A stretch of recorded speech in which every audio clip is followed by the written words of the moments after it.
Hello, hello, and welcome to Art Pop Talk. I'm Gianna. And I'm Bianca. This week, we are throwing some Karen energy or even cult vibes into art history today because we are discussing TJ Maxx and even more specifically, brands such as Rae Dunn, in which suburban women can't get enough of. We are also adding a little bit to last week's episode when we covered the Met Gala to share some more information and conversations about some of the red carpet looks now that a bit more time has passed since our last recap. Ready to join our cult? Let's Art Pop Talk. Hey girl, happy almost birthday. Wow, thanks. If you're listening to this on Tuesday when the episode drops, Gianna's birthday is on Wednesday. I hate that my birthday is on a Wednesday. Nobody likes Wednesdays. But your birthday is a special day. One, because it's your birthday, but two, not that I'm thrilled about it, but many people love to welcome in the new season of fall. Yes, that's true. I feel like I probably said this last year, but I do feel extra special with my birthday being on the first day of fall, even though I don't consider myself like a super fall aesthetic person. I am kind of already upset that it's 7:40 in the evening and pretty dark out. Yeah. Well, we're entering the depths of winter. The depths of winter. Oh, God. Well, I hope you have a good day. I'm excited to hear all about it. Yeah, it'll be a good day. I think I work in the morning because it's a Wednesday, and then I might just go out to dinner. But Bianca, my birthday weekend, guess where? This was the only thing that I wanted to do on my birthday. Guess where I have picked to go? Othello's. No, but very close. Oh, around the corner? Yes. Oh my God. Oh. I told Mom and Adrian, I just want to buck up some blueberry pancakes. Blueberry pancakes. The only place to do that is around the corner, which is just a local breakfast restaurant that has been around for a very, very long time and a huge part of Bianca and I's childhood. Oh, yes. Around the corner and Othello's. Best place to get breakfast and then dinner. You know, Othello's, they are actually owned by the same family. So, right. You know, if you want to give me that sponsorship, I won't be mad. That birthday sponsorship. Could you imagine if APT got sponsored by Around the Corner? It's my birthday gift to me. I'm so happy. All right. Well, Bianca, should we get into a little bit of some of our thoughts from last episode, some of our feelings from the Met Gala? Yeah, definitely. So I'm sure that all of the listeners have been inundated with a ton of coverage about the Met Gala. I'm already just kind of like exhausted by the topic in itself, I guess. But we just wanted to follow up with a few things because we do think that they're important. First on the list, I'm just going to go through a bunch of bullet points that we have. I guess an umbrella term for this whole conversation is just irony in itself. But yeah, I think there are a lot of fair criticisms that came out about AOC being at a very rich, ritzy function, wearing a dress that said tax the rich. You know, it's a great statement, and I think a lot of people resonate with it. Of course, Gianna and I resonate with that sentiment.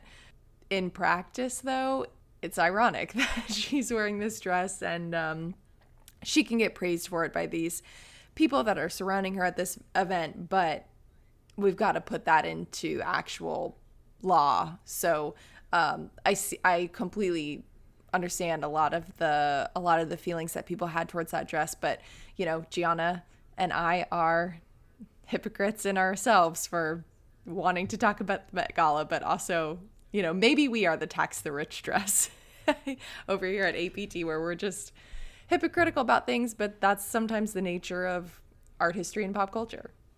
Yeah, well, I even felt as though in our first episode, I wasn't even ready to talk about that outfit that much because, as you just said, Bianca, I felt very exhausted the minute I logged onto social media after the Met Gala and just hearing the saturation of, you know, in-depth analysis to not so in-depth conversations, just likes and dislikes. And I got over it really fast. Yeah. And also, this is like a longer conversation for another day, but the way that I feel towards social media these days has got me very overwhelmed and has caused just like a lot of anxiety for me personally. And I feel myself slowly moving away. Yeah. Strongly moving away from those types of platforms.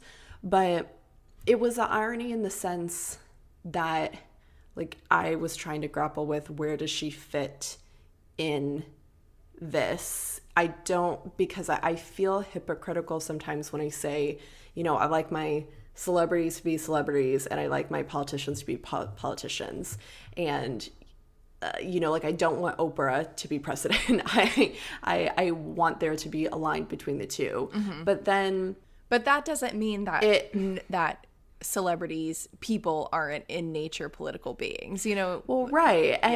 And it's hard because also I think about like my own work, my own artwork is political. Right. And like I'm an artist, an art person, an art buff that's breaking those lines and entering the political world. But also you and human beings having a body is political. Like we are political people. And so the lines are crossed. But I think we are all just, or at least speaking for myself, a little bit traumatized by some of the American icons that have put into positions of power, political positions, and it's scary. Right, yeah. So definitely valid criticisms, and they are extremely important. And at the end of the day, it's a good conversation to have. Next bullet point in irony is that in the theme American fashion in itself, there was a lack of discussion on the red carpet from Native designers. And after the Met Gala, I did not actually see her walk the runway, but Quanah chasing horse got a lot of amazing attention. A quote from her reads, "It's extremely important to represent and bring authentic and true American culture into this year's theme, as Native American culture has been appropriated and misrepresented by fashion so many times. Reclaiming our culture is key. We need to show the world that we are still here and that the land that everyone occupies is stolen Native land." So there were great points raised after the red carpet about how we are talking about an American lexicon, but there are a lot of people in that American history that are being completely wiped away from the face of this carpet.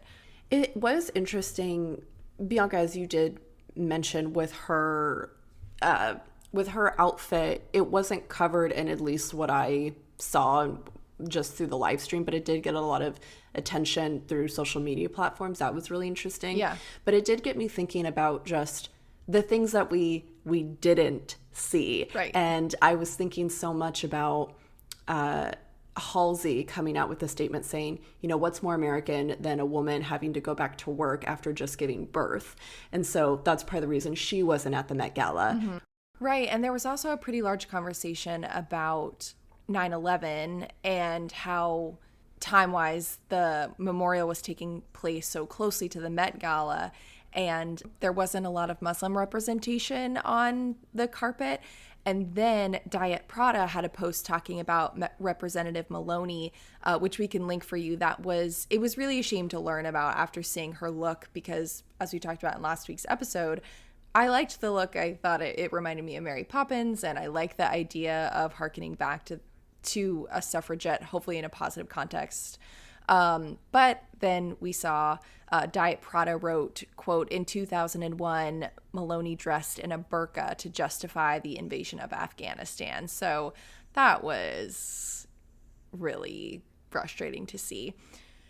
In regards to Kim's look, we got a DM from an art Pop-Tart who shared that there were some conversations taking place with the situation in Afghanistan and 9/11, and how niqabs and other coverings are being miscast as oppressive garments rather than a woman's personal religious choice, except for when forced. But like the art Pop-Tart were saying, there's like a hypocriticalness of Islamophobia and Islamophobic America praising Kim Kardashian in a full covering against the lived experience and discrimination of women who choose to cover in this way every day. So that was a really interesting conversation that was brought to our attention. As I was looking more into the look itself, Kim's Instagram caption wrote, quote, "What's more American than a t-shirt head to toe?" Okay.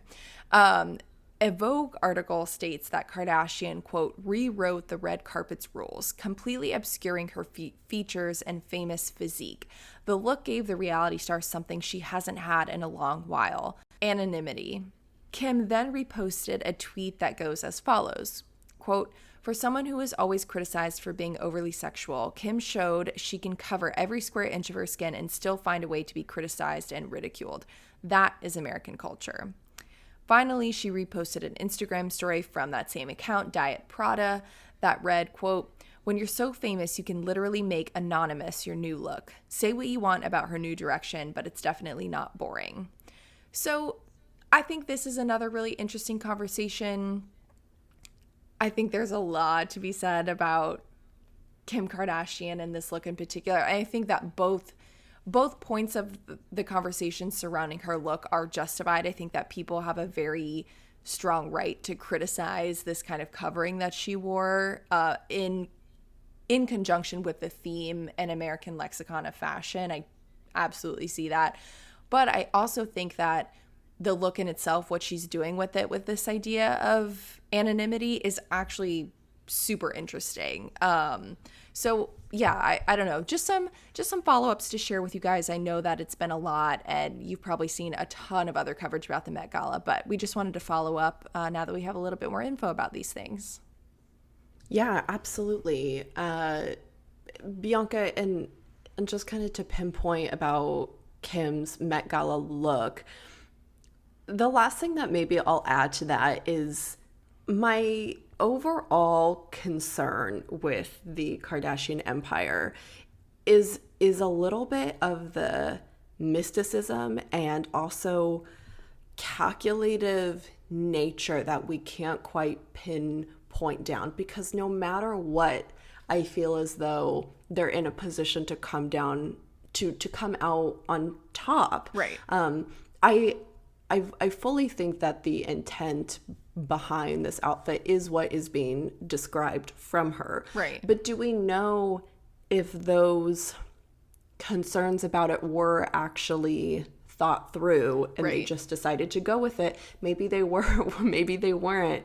It kind of is going to be forever fascinating to me that no matter what, I do feel like they have such an elaborate team, though, that there's no way, to me, there can't possibly be a way where somebody missed that. It's kind of like when Kim Kardashian photoshopped her own body in a Skims video, so where you could see her finger be warped as it clearly like swiped over her like her thigh and her hips. There's no way that they miss that. Right. It's so calculative and mysterious, and we could do a full episode about that mysticism. But I think this is just another layer in which I think about how they construct their persona, or their empire, whatever you want to call it. Right. I think that's a great place to end on that, but I am actually very, very excited to talk about art news today.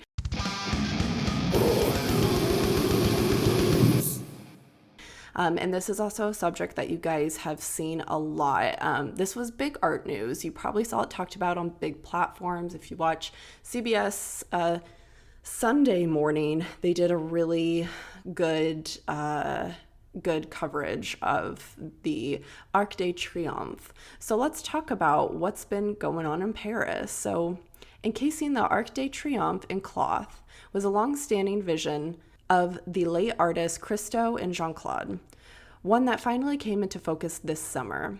It began with 400 tons of steel beams erected like a metal jacket around the structure, followed by the wrapping, which was conducted by a team of climbers over the course of a few days. Following the project's completion on Thursday, the Arc will remain transformed for just 16 days. A very, very common timeline for these artists. The unveiling of the installation, officially titled L'arc de Triomphe, Wrapped, comes 60 years after Christo first became enthralled with the idea of wrapping the monument, more than a decade after Jean-Claude's death, and over a year since Christo passed away last May. Originally scheduled for the spring 2020, the project was first delayed out of concern for falcons nesting in the arch, which is interesting, as their work does bring up a lot of kind of environmental impacts and studies, which we'll get into. And then because of the ongoing pandemic, of course. Like many of Christo and Jean-Claude's other projects, L'Arc de Triomphe, Wrapped, is poised to be a fleeting, sublime encounter with an environmental artwork that interrupts the experience of the everyday. So Christo's nephew, Vladimir, and the project directors of the operation, who worked with artists for 30 years-ish or onward, explain that the shimmering color of the fabric and the vivid ropes are Christo's, quote, poetic interpretation of the blue, white, and red of the French flag.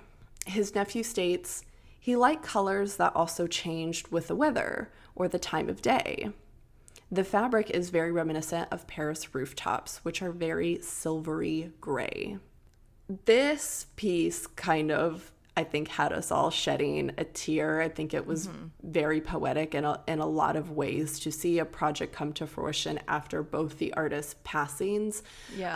If you're not familiar with this dynamic duo, they were also in a relationship. I believe they were married for a very long time, but their story is quite romantic, and I did think it was cute, and watching some of the coverage about them, kind of how their relationship came to be. If you are familiar with this dynamic duo, however, one of the pieces that you might have studied in a classroom setting was the Gates, which was a very large installation installed in Central Park, where you could walk through these rectangles erected out of the earth that you could walk through, and they're red and they have orange-ish fabric kind of draping in between them, and they spanned it over a huge range of landscape in the park. And that was also up for a very short time, only about 2 weeks. So this is a very common time frame. What was so fascinating to me about learning about this project was how they are actually made. And what I mean by that is, where is the money coming from? And this is such a huge part of their concepts as beings, as artists. And Bianca, before I get into that a little bit, I want to know if you knew about any information about the finances backing this duo's projects for all these years, and what were your initial thoughts about L'Arc de Triomphe? I love the piece. I think it's really beautiful. I'm sure we've talked about it in previous episodes, but I have a very, very large place in my heart for the city of Paris. I think it's like the most beautiful place in the world, and I just love it. I love being there, and I feel like I always can't wait to go back, and I just love the city.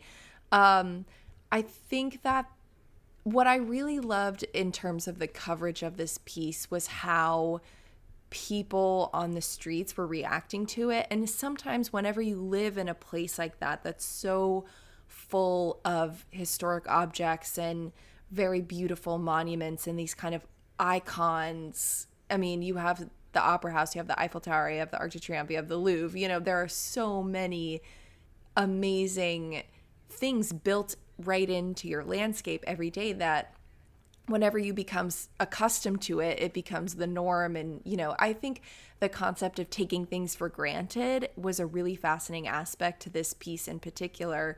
And whenever newscasters and journalists were asking people on the street what they think about it, it made them fall in love with their city even more. And they were just talking about how it brings them a new perspective, and they're revitalizing a piece of the city that you pass by every day whenever you live there. And sometimes you don't even really think about it any longer. But then this little girl was talking about how now in 2 weeks or so, when the piece is unveiled, it's actually going to be another, like a new piece of art that's underneath it. And they're going to look at the original arc in a different way once the fabric has all come down. So I think it's just beautiful. The sentiment behind it is beautiful. And also the fabric is gorgeous. I just love the way it looks, like the shimmeriness of it. I think as someone who really loves that city, I think like the glitteriness of the fabric just like fits so well within the landscape, and everything about Paris has that, like his nephew said, that kind of blue silvery tint to the roofs and that kind of gray aesthetic to the buildings. And I love it. I think it's stunning. I loved everything you said, and I loved how people got it. Viewers got it, as community members got it. And when they were interviewing people on the street, they were asking a question: is this art? If it is short spanned, if it is ephemeral. And I think that can be such an intimidating question when talking about contemporary art, but it wasn't an intimidating question for people to answer for this piece. They were like, that's what makes it special. Like, art can be fleeting. Not everything is constant. And that is the point of this piece, to interrupt that daily experience. And so it just made me happy. I was like, yes, like, you got the assignment. Like, you get an A, you get an A. Like, they just got it. And it was so great to see. Another interesting thing about the financial backing for this project was that it did fall in line with concepts that Jean-Claude and Christo practiced through their entire career.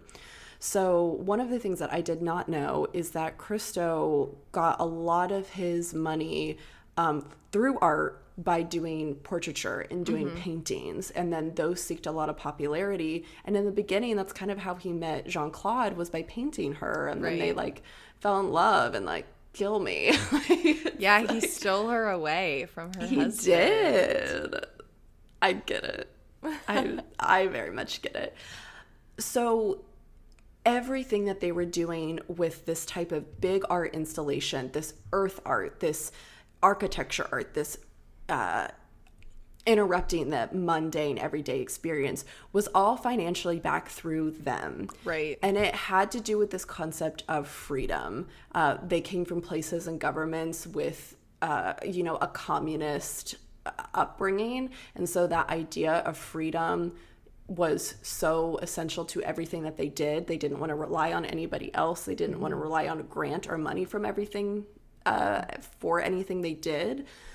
So all the money they were bringing in was from other art projects. And I love the way that in past interviews, Jean-Claude explained it, how we are just like any other artist. That's how we sell our artworks, and that's how we're making a living. And then we get to financially back in and do these bigger projects that we want to do for everybody. So how was L'Arc de Triomphe funded? So in total, the project cost around 14 million euros, about 16 million USD. But as I just said, like all of Christo and Jean-Claude's project, the L'Arc de Triomphe Wrapped will, according to a spokesperson for the project, be entirely funded through the sale of preparatory drawings and other original artworks. And Sotheby's Paris is hosting an exhibition and private sale featuring 25 of the artworks, with proceed going towards the project and the Artist Foundation. So I know that we don't always hear it for the auction house, and there are a lot of things to critique about that part of the art world as well. But this is so cool to see this collaboration coming in from all sides, and it feels as though it can be a rare moment where we get to experience that type of thing, and to see all of these different people coming together to really do these artists justice was really, really lovely. Yeah, it was such a beautiful memorial to, not that their work will ever be forgotten or things like that. Obviously, we talk about it in art history all the time, but it was nice to see that dream brought to fruition. I think it's a really lovely way to memorialize the couple in a way.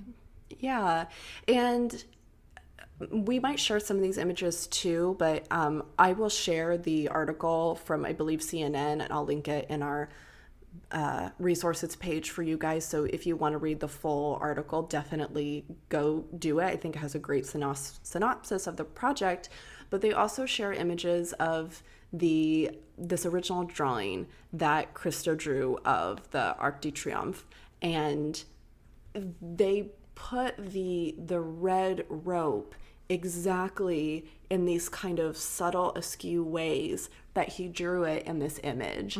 And so for something to happen on such a monumental large scale, to capture these tiny little details that you might not think matters. Right. And he said that he would never do a piece in France if it wasn't going to be the Arc. So it's nice that this was, the last project that, wherever he may be or whatever energy is out in the universe, came to fruition. Yeah, it's beautiful. Yeah.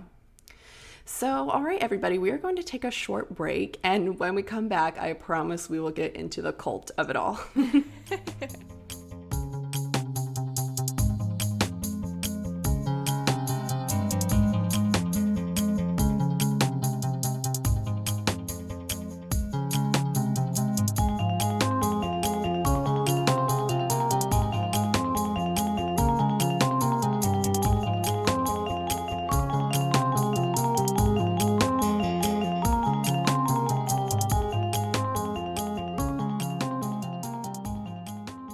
This one has been in the works for a while, or another element since the inception of Art Pop Talk that Bianca and I thought was key in getting you all to see the intersections between history and the consumer world.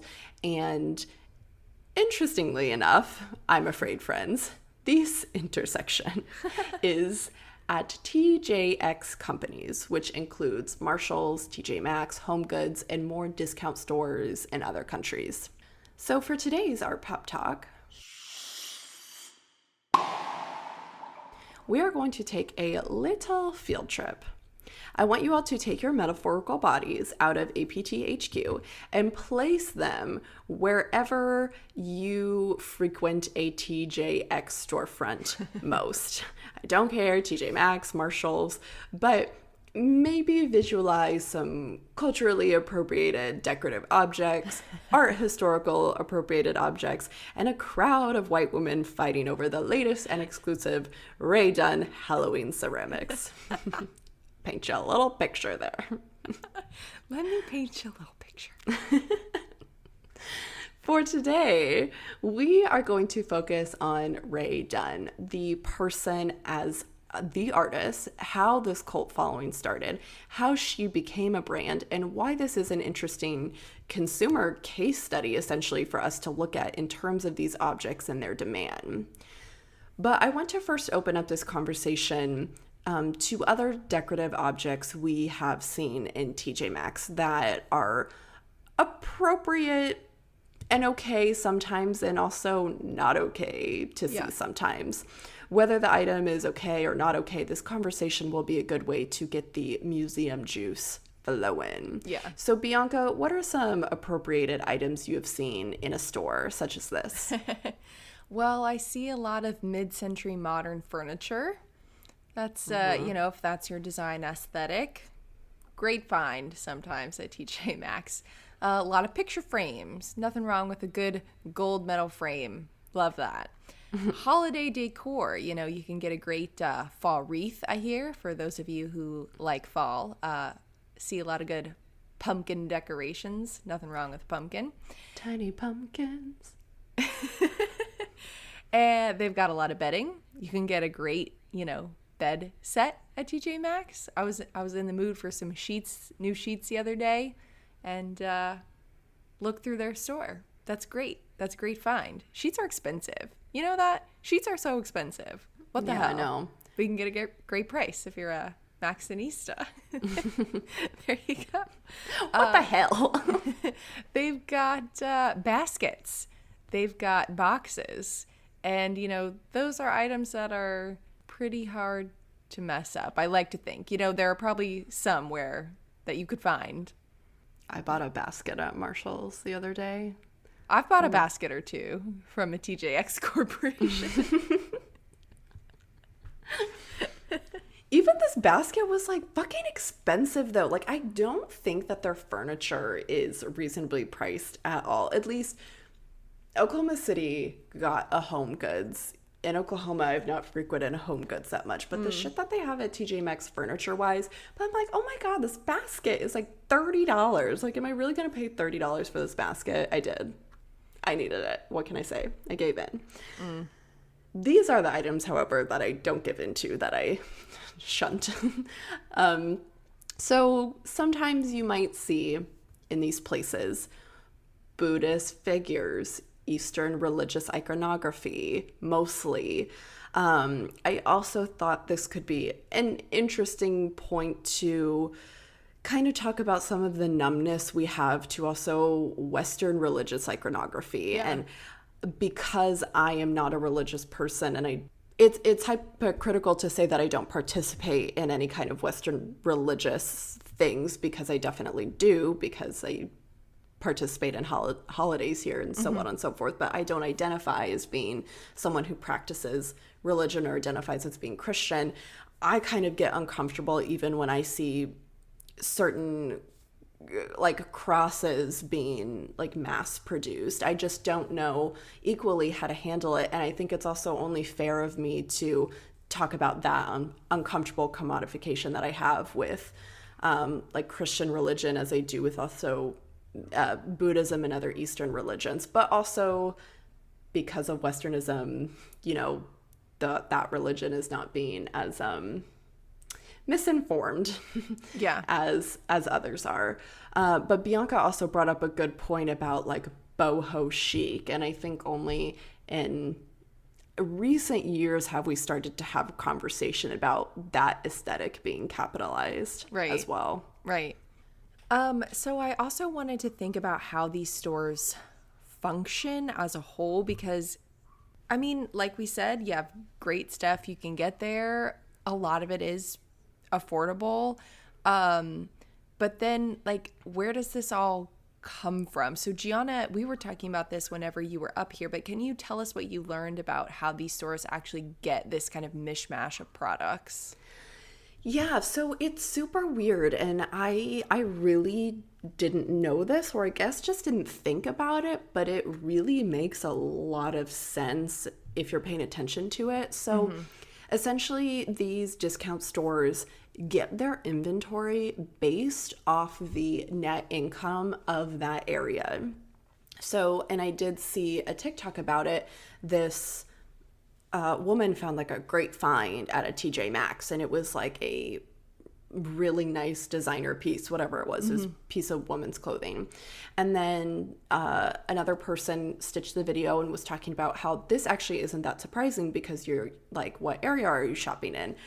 You are probably shopping in a more wealthy, high income area.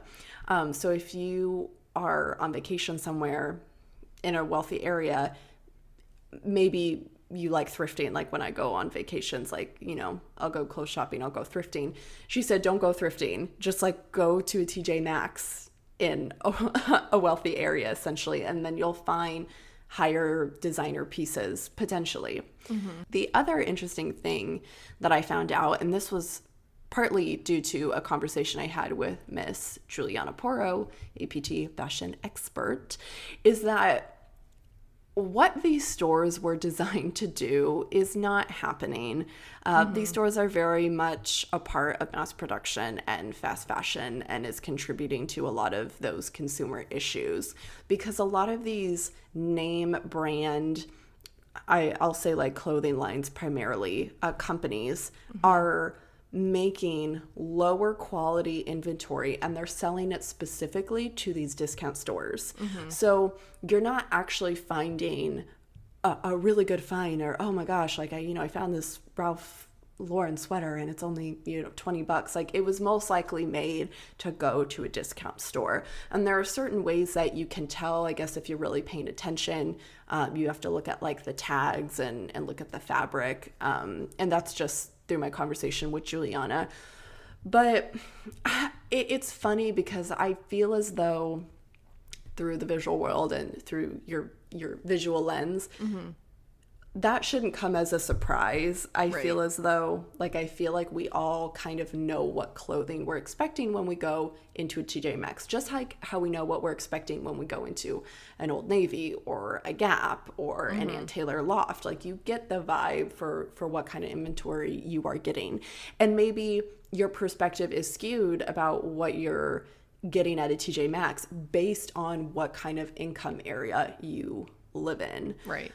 So it's really interesting, but I think that is going to come in handy to think about, particularly with our conversation about Rae Dunn and how people pay attention to what stores they're going to and how they track which stores they're going to and stare down employees to make sure that they're not hiding any Rae Dunn merchandise.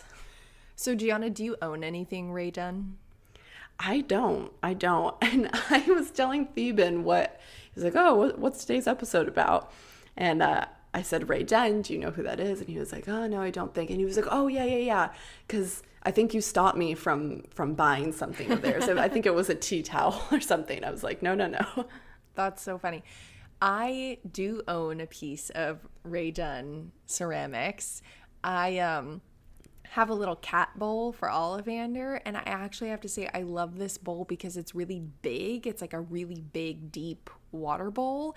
And I had bought him a bowl. I was just like literally looking for like a water bowl when I moved up here. And I just saw this one. And I was like, yeah, that's nice and big. Like, I'm going to get it. And I had no idea that it was Rae Dunn. Like, I just didn't know about the phenomenon yet at that time. And then it broke. I dropped it and it broke. And I was like, shit, I need to go find this exact bowl because it's so big. I just, because sometimes with cat bowls, because cats are a smaller animal, they give these like little tiny water bowls. And I just really liked that there was a nice big bowl of water for Ollivander. And so I have to say I'm very happy with the size of this bowl. I did go back and I got another one, and this one is pink. So maybe I have a... I don't know. Maybe I have a cool, rare find because it's a different color. I don't know. But now that I know about it, I do feel a little bit weird about having it, but it's okay. It's for Ollivander, and he doesn't mind as long as he's taken care of. Well, if you like it, like that's fine. It's a great size. I have to say, it's a very great size pet bowl. Yeah. I also think the more that I learn about chuggy and how it's entered our vocabulary, it has become interesting in the sense that people are almost only inherently critiquing female experiences. And I feel like that might be something good to acknowledge, because what we are talking about essentially is the popular consumers for Rae Dunn are suburban white women primarily. Yeah. And chuggy might be entering some of our listener brains. And I think take that for what you will and how you use that in your vocabulary. But because this has become such a huge cult following, it has become such a big part in our consumer and art world that we are going to critique it, but we are also critiquing these suburban white experiences. Yeah. So I want to talk a little bit about the woman herself. If you didn't know, Rae Dunn is a real life practicing artist. So I'm going to read from her About page on her website. Rae Dunn is from California and resides in the San Francisco Bay Area. She has a Bachelor of Arts degree in industrial design and worked in graphics and fashion for several years before discovering clay, which has now been her passion since 1994. Rae currently has a line of wares that is sold nationwide. Her inspiration comes from the earth, and she finds beauty in simple shapes, natural forms, and found objects. Her work captures the simplicity and playfulness that are the cornerstones of her own life. A classical pianist, painter, and frequent world traveler, Rae has been influenced by many cultures and artistic pursuits. Rae's work is deceivingly straightforward. Quote, I don't think my art is a reaction against the complexity of life today, but rather a way for me to embrace the joyful, spontaneous elements of daily life that seem to be wanting in so much of what we do. Today, more than ever, I think we all need to slow down and grasp that which is honest, real, and personally satisfying. I try to express those feelings in all of my work. Her work is strongly influenced by the Japanese aesthetic of wabi-sabi, the beauty of things imperfect, impermanent, and incomplete. The artist said, quote, I don't strive for perfection in line and form in my work because for me, the balance I'm trying to achieve can't be represented in that way. The incompleteness and imperfection of my work is just part of the story. Just as the absence of something in our lives can stir powerful feelings and show us the way to wholeness. Built entirely by hand, Rae's work often elicits a physical response, asks to be touched, and provides a sense of reassurance that we have our feet on the ground. Quote, in my own way, I am driven to find that balance between expressing something that is deeply meaningful to me and creating a sense of joy that might quietly touch the lives of others. So we're going to unpack a lot of what's going on here. But I wanted to emphasize this point that was noted in a Magenta article. Rae Dunn said, quote, I didn't go to art school and have never had any real art classes. I believe that because I was truly uninformed, it allowed me to make and break my own rules. Because I was allowed so much creative freedom as a child, it made me think that anything was possible, and I always knew that I could have some sort of creative career. I was always very much into handwriting, fonts, and words. Originally, I thought I wanted to be a graphic designer, but as I began doing that, everything started to shift towards technology, and I quickly lost interest. Dunn is now in her late 50s and didn't start working with clay until she was in her 30s. So Gianna, let's talk about what we think about Dunn's journey to finding a career as an artist and how her statement is kind of, let's unpack it here. Yeah, so obviously her journey to how she came to ceramics is totally lovely. Like, love that journey for you. Love that you don't have a formal training in ceramics. That's totally fine. You know, it's part of what we talk about on APT. Like, I'm not going to put academia up on this higher pedestal. Like, you are clearly a skilled ceramicist. And looking at some of her original, like, early handcrafted work, it clearly has a style, and that's totally great. Things to unpack in her statement I find really interesting, because if you were just reading her concept, and let's say you didn't, no, like, Rae Dunn is not an empire at this point. It's not a brand. Right. It's not owned by this Magenta company. Thinking about this concept is really, really interesting. And I think from an artist's perspective, it's eloquent, it's well-rounded, and the simplicity of it speaks through in the concept and in the writing of it. However, I don't know, maybe imagine whatever that looks like to you as you're reading. Right. But then break down that barrier, and we know that Rae Dunn is this brand and has become commodified and mass-produced. Right. The concept doesn't fit the reality anymore to me, which it's interesting that maybe we haven't tried to change that. And I'll talk about this a little bit later in answering one of your other questions, Bianca. But I think harnessing this style of simple shapes and natural forms and found objects, like, sure, I think that all comes through just fine. But it's talking about the lack of perfection that to me really doesn't make sense anymore, because what you're doing is you actually perfected one of your designs and your concepts, and it's now being sold and mass produced. So therein lies the irony. Right. I think that idea, I don't think my art is a reaction against the complexity of life today. There's this sentiment in her, across her statements, that also don't add up with the kind of text that she provides across her pieces. Like, I think that's an also really interesting comparison to think about the words that she's using to describe her pieces, and then in itself, the words that actually appear on the pieces themselves. Well, it's interesting because I might actually think a little bit differently, because if you finish that sentence, what she says is, but rather a way for me to embrace the joyful, spontaneous elements of daily life. So by marking everything, and that is kind of something that we do make fun of, pen holder, coffee cup, but coffee first. Right. Piggy bank, oink. Is that in a way pulling a Jean-Claude Christo by interrupting the everyday experience by slapping a label on it? Yeah, I guess there's something that's a really great point. There's something there that kind of is reading to me as the same. And that I don't mind. Like, has the aesthetic of it all kind of jumped off to an overwhelming point? Yes, and we'll get to that. But let's separate that for a little bit. That part of it doesn't bother me. I might not like the aesthetic, but that part doesn't really, the concept doesn't bother me. That's really interesting. That's a great point, Gianna.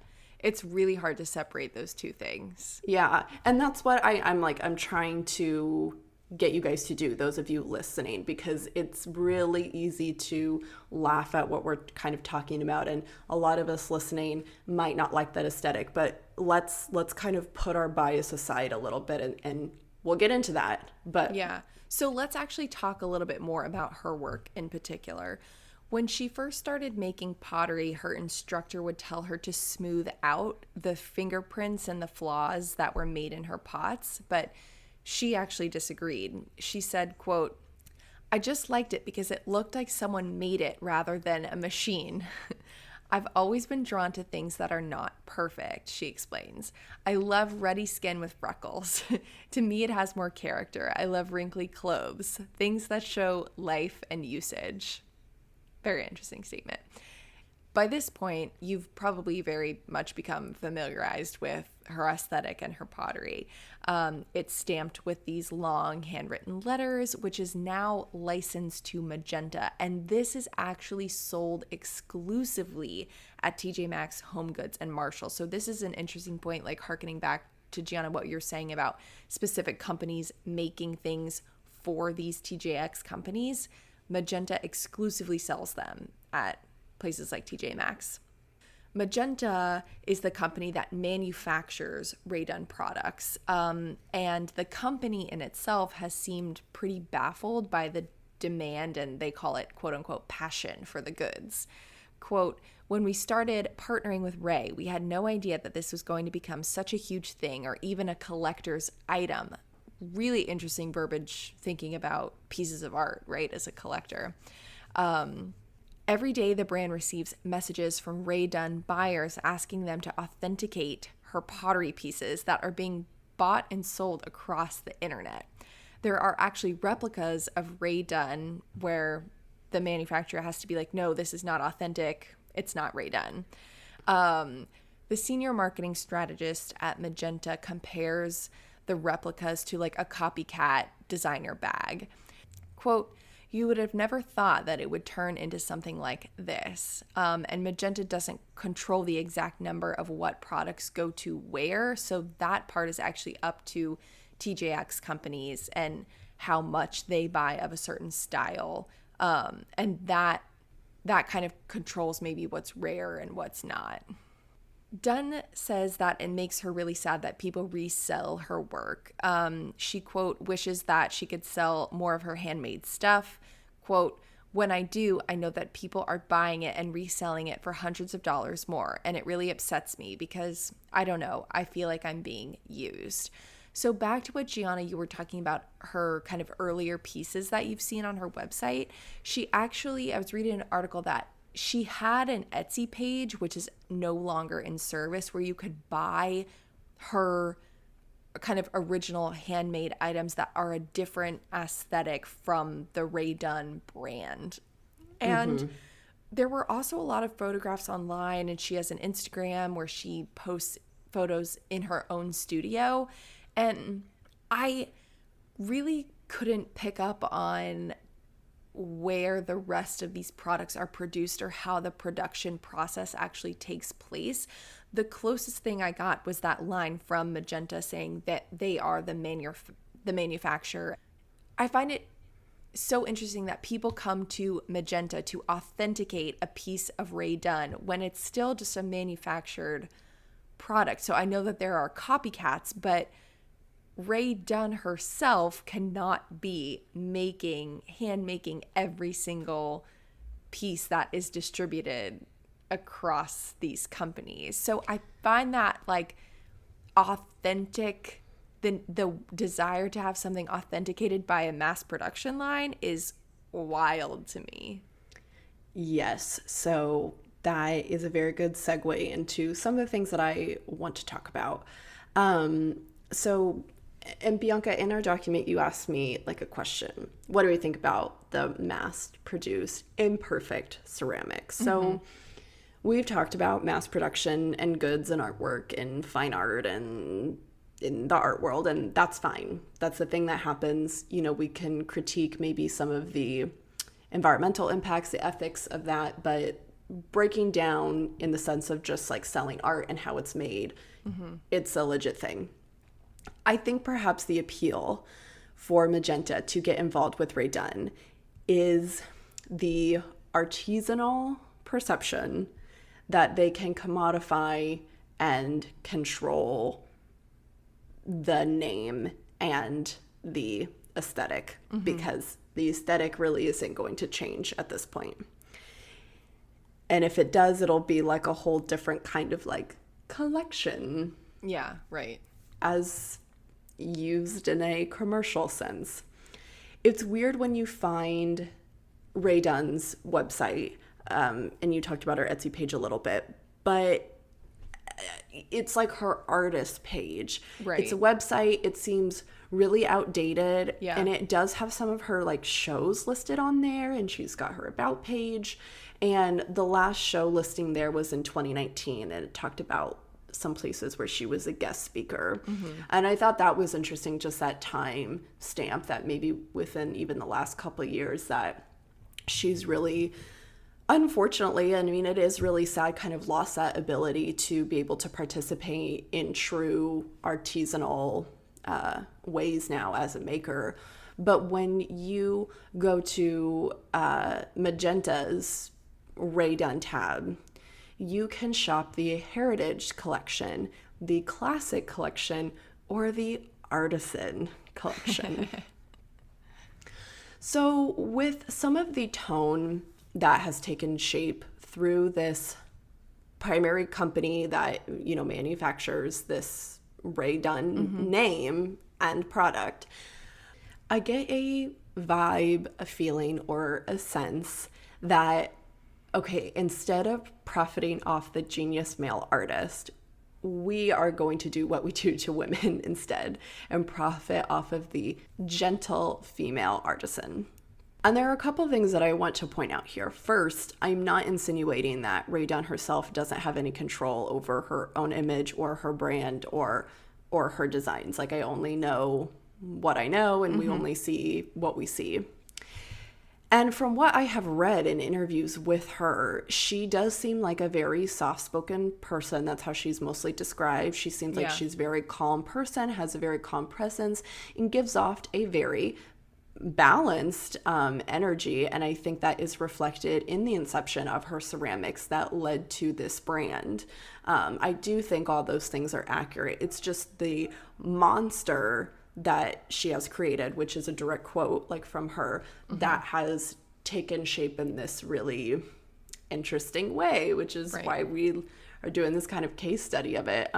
So, however, with all that in mind, I think that that's an energy that people are comfortable with and that companies are comfortable in investing in, and also why her work is very popular in Midwest and Southern regions of the States too. So I think those are some key factors. Like, the way that she is portraying herself is totally fine and totally lovely, and her inception of, you know, her Rae Dunn design is all totally fine. But I think that there are some key reasons as why this has been so popular and why it's been commodified. Yeah, that's really interesting. In light of that, let's get into what we now associate the brand Rae Dunn with. And I couldn't find too much about Dunn's background in the artist herself, other than, she grew up in California.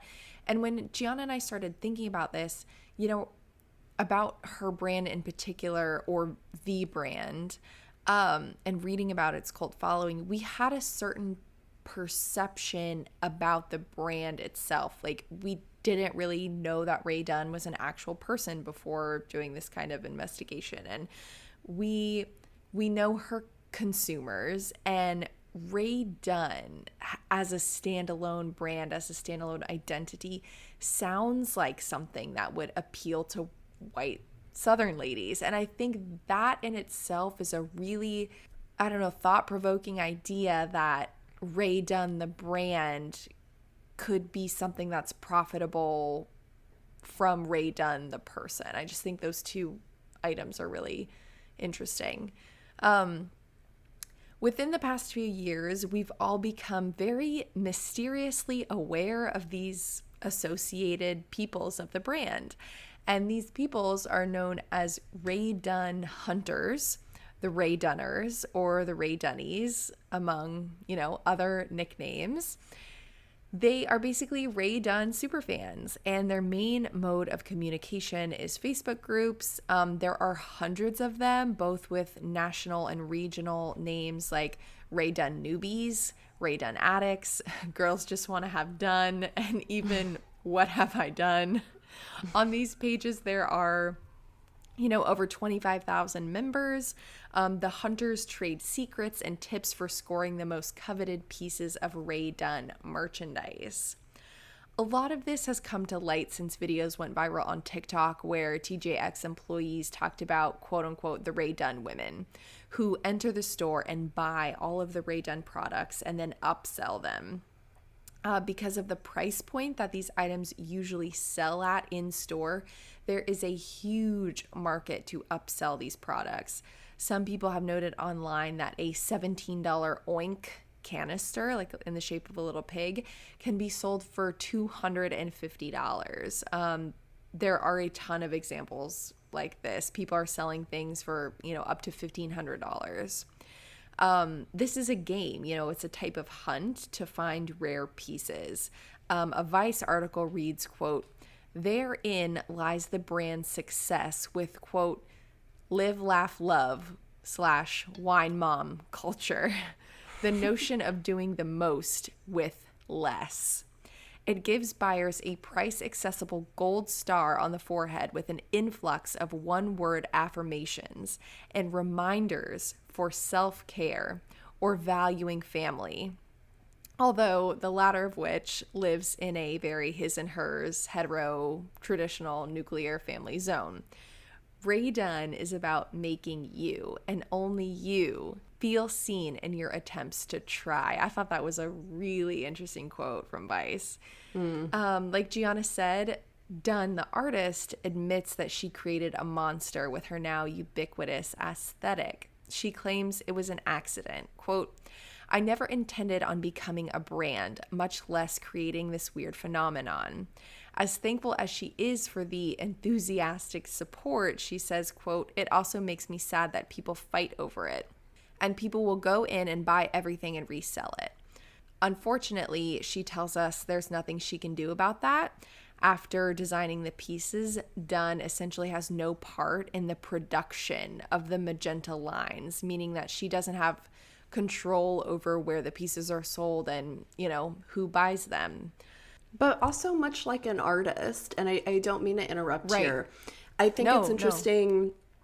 I totally get what she means, because she has this super specific following, and it's created this also kind of competitive and it's sometimes unkind culture. Right. And it's hard to like be the mother of that. And I get that. But so many people view art as an investment, and people do buy that art for different kinds of financial backing and be able to sell that in the future. And, oh, like, you know, what is my return going to be on that in 5 years? Right. Oh, it's going to go up. Like, those are all common practices in Right. the art world, but I understand this culture has put on one of these ceramic pieces is not the best. Right, but that you're so right, Gianna, and we talked about this in our art market episode. This is definitely brought up in the documentary The Price of Everything, which we recap in that episode, and I can't remember who it was, but that artist who sees his work, maybe it was Rauschenberg, who sees his work go for millions of dollars at an auction, and he was like telling the buyer, what did you do, and the buyer's like, well, I made you famous, you know. And so it's just like it's so wild to see this happen before our eyes. And I think maybe that's something that I'm struggling with, is like we're not used to seeing this necessarily like happen right at the outset with a living artist. We're used to talking about this type of discussion in a very historical context where an artist gets famous after their death, and that's clearly not the case that's happening here. But you're so right in that, you know, when artists create work, many of the times they're not creating it for themselves. They're creating it and it is being sold to other people. And in the case of Freeports, you know, there's so much art that's just like an investment, and it is a piece to be held in storage. And she can feel about that however she wants. But I think that's one thing that you do have to grapple with as an artist. Like, I am critiquing the female experience in the consumer world, but yet I am wanting people to buy and consume my artwork because I deserve to have also a living, you know, paying job and be a contributing person in society. But also, you know, I'm sure the Guerrilla Girls aren't too happy that their feminist posters are just shoved in the feminist wing in the art museum. Like, those are all things that we have to deal with. Right. And hopefully, like, with conversations like this, you know, we are just bringing that to light. But yeah, it's like, sis is like, this is how it is a little bit. Right. And I appreciate her coming out and like offering this statement. So I think that's like the biggest thing. It's like, she wants people to treat each other with kindness. And it is wild, the stories that are taking place inside like a TJ Maxx where people are not being kind to one another. And I think that's, you know, that's a very unfortunate problem. And I can imagine like how she feels about that. And she says, I'm not trying to be something fancy or different. My work is me. So, you know, it's her with the intent behind it. Wholeheartedly believe the intent and the story and the inception of it. It's just wild that it doesn't fit the concept anymore. But the consumers who are buying this aren't really like connecting those dots. I also think the way in which some of these women in particular really idolize her, and she has talked about how, like, in the beginning, I think she was teaching ceramic classes, or people would come to her studio, or she would have these interactions and these people would just start crying. And I did look at her Instagram, kind of going down the rabbit hole, and she posted this picture of herself in the studio, kind of cute staged picture, and she was in a Rae Dunn t-shirt that said imperfectly perfect, something like that. And the caption was talking about how I'm not a perfect person, none of us are. But in the caption, all these women were like, you are so perfect, Rae Dunn, this is an absolutely beautiful photo, like there is nothing about you that's not perfect. And I'm just like, we are so like past the point, you know? Right. And I wonder how many people, I mean, clearly there's a large chunk of her consumers that know that she's a living person, but I wonder how many people at first just think of it as a brand. I don't know. I mean, I'm not involved in that scene, so surely it's like a well-discussed matter. Like, you know, she has a new book, you know, that if you want to be like APT spy and join one of these Facebook groups, you know, you go for it. You should play jokes, like how the crazy thing about these Facebook groups is that they're supposed to be there to help each other, find the best deal. But Right. it is some sabotage bullshit. These women will Right. go tell other people that, oh, you can find all this Rae Dunn stuff at this location. And it's totally fake. And Right. they're giving them false information so they can Right. get all the best stuff for themselves. Right. There's a quote that I want to read in thinking about this like fandom. Quote, "It's kind of like people that collect Beanie Babies or Louis Vuitton purses or vintage shoes." This is from a Rae Dunn Hunter and TikToker. "Some people don't get it, but if you get it, you get it." And I think that that's honestly a great quote to think about. We all have fandoms that we're a part of that we would do anything for, but it's interesting because of the consumer base, the perception that we get of this fandom in particular. And even, as we're talking through this, it's like, who would verify a Rae Dunn piece of pottery? Well, if I purchased, something that was from Gucci on the RealReal, I'm happy to know that it's verified, but in the end, does it matter? So it's so wild to think about this thing that you get from TJ Maxx and wanting it to be verified. But in any other circumstance, I would probably do the same thing for something else, like, oh, I'd want to verify that this is like an authentic piece from a designer brand. Like, people do that all the time, but I don't know why that concept is like disassociated from this brand in particular. And as time goes on, I think collector exhibitions are wildly fascinating. Yeah. And I've already seen exhibitions where my iPhone, my 2000s lime green camera has been in an exhibition, and I cannot wait for the day that Rae Dunn is put in this lineage of, Francoma Fiesta wear and now Rae Dunn. Yeah, right.